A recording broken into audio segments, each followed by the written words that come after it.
ሰላም ልትዋችሁ ውድ የስፖርት ቻናል ቤተሰቦቻችን የሳቱ መረጃ ደርሶናል። አብራችሁን ቆዩ። በርካታ ጉዳዮችን እናነሳለን። ስለ ዓለም ዋንጫ ጉዳይ አሁንም በርካታ ውዝግብ እየተነሳ ነው የሚገኘው። ኢንፋንቲኖ እንግዲህ የዓለም ዋንጫ ግማሹን ወይም ደግሞ 20% ለመሸጥ አስቧል። ይህ 20% ከመሸጥ ጋር በተገናኘ ከባድ ተቃውሞ ገጥሟቸዋል። ካፍ እንደዚሁም ደግሞ የአውሮፓ ህብረት እግር ኳስ ፌዴሬሽን እንደዚሁ ስብሰባ ለመቀመጥ ተዘጋጅተዋል። እንደዚሁም የአውሮፓ ህብረት ሀገራትም እንደዚሁ አድማ እናደርጋለን የዓለም ዋንጫ ላይ አንሳተፍም እያሉ ነው የሚገኙ። ካፍም አስቸኳይ ስብሰባ ጠርቷል።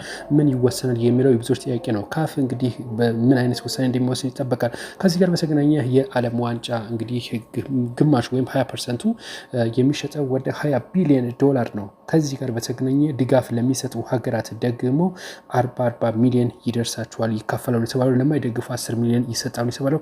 እንግዲህ የፊፋ ፕሬዚዳንት እንደገለጹት ከሆነ ይሄ የሚካበድ ነገር አይደለም፣ በጣም ቀላል ነገር ነው፣ አታካብዱት ሲሉ ይፋ አድርገዋል ነው የተባለው።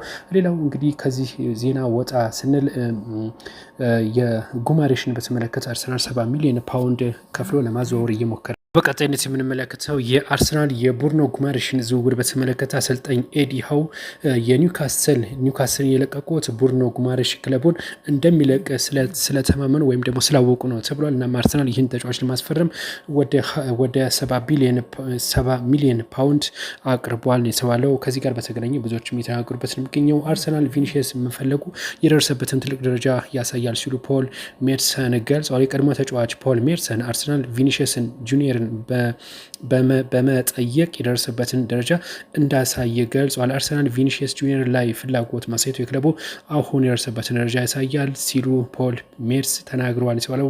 ይህን ተጫዋች እንግዲህ እስካሁን ከባድ ውዝግብ ላይ ነው፣ በእጃቸው አላደረጉም። ማድሪድም እንደዚሁ እንደሚፈልገውም እየገለጸ ነው የሚገኘው። መጨረሻው አልታወቀም፣ እኛ የምናቀብላቸው ይሆናል። ቸልሲ የዓለም ምርጡ ክለብ ነው ሲል የቸልሲ ፈረንሳዊ ተከላካይ ማክሰንስ ላካዋ ይፋ አድርጓል። እንግዲህ ከክሪስታል ፓላስ በ52 ሚሊዮን ፓውንድ አስፈርሟል ቸልሲን ተጫዋች ማክሰን ላካዋ ከፊርማው በኋላ ለእኔ ምርጥ ዝውውር ነው፣ ምክንያቱም ቸልሲ የዓለም ምርጡ ክለብ ነው ሲል ሀሳቡን ሰጥቷል። ሌላኛው ምርጫችን ትልቅ ዝውውር ለመፈጸም እየሰራ ነው ሲሉ ዲዘርቢ ተናግረው ቶተንሃም አሰልጣኝ የሮበርት ዲዘርቢ ቡድናቸውን ትልቅ ዝውውር ለመፈጸም እየሰራ መሆኑን ይፋ አድርጓል። ቶተንሃም በዚህ ክረምት የክለቡን የዝውውር ሪካርድ 2 ጊዜ የሰበረ ሲሆን አጠቃላይ 6 ተጫዋቾችን አስፈርሟል። አሁን ላይ ደግሞ ሌላ ትልቅ ተጫዋች ለማስፈረም እየሰራ መሆኑን አሳውቋል። ቶተንሃም በአሁኑ ሰዓትም የፊት መስመር ለማጠናከር እየሰራ እንደሆነ ታውቋል። የትልቅ ተጫዋች ፊርማ ተቃርቦ እንደሆነ የተጠየቁት አሰልጣኝ ተስፋ አደርጋለሁ ነገር ግን አላቅም ሲሉ ገልጿል። ቶተንሃም ስሙ ከሳቪኒሆ ጋርም እየተያዘ እንደሚገኝ ታውቋል የተባለው።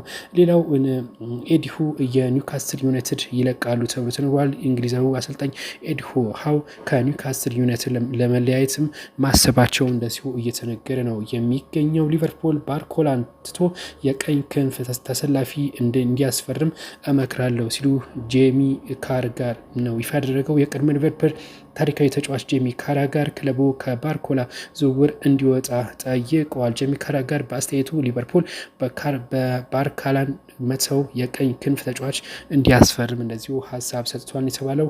የፊፋ ጋር በተገናኘ ቅድም እንደገለጽኩላችሁ ያቀረብነው ሀሳብ ጥሩ እድል እንጂ ግዴታ አይደለም ሲሉ ጂያኒ ኢንፋንቲኖ ይፋ አድርገዋል። እንግዲህ ከዓለም ዋንጫ ጋር በተገናኘ አሁንም በርካታ ያልጸሩ ጉዳዮች አለ፣ የምናጠራው ይሆናል። መልካም ቆይታ።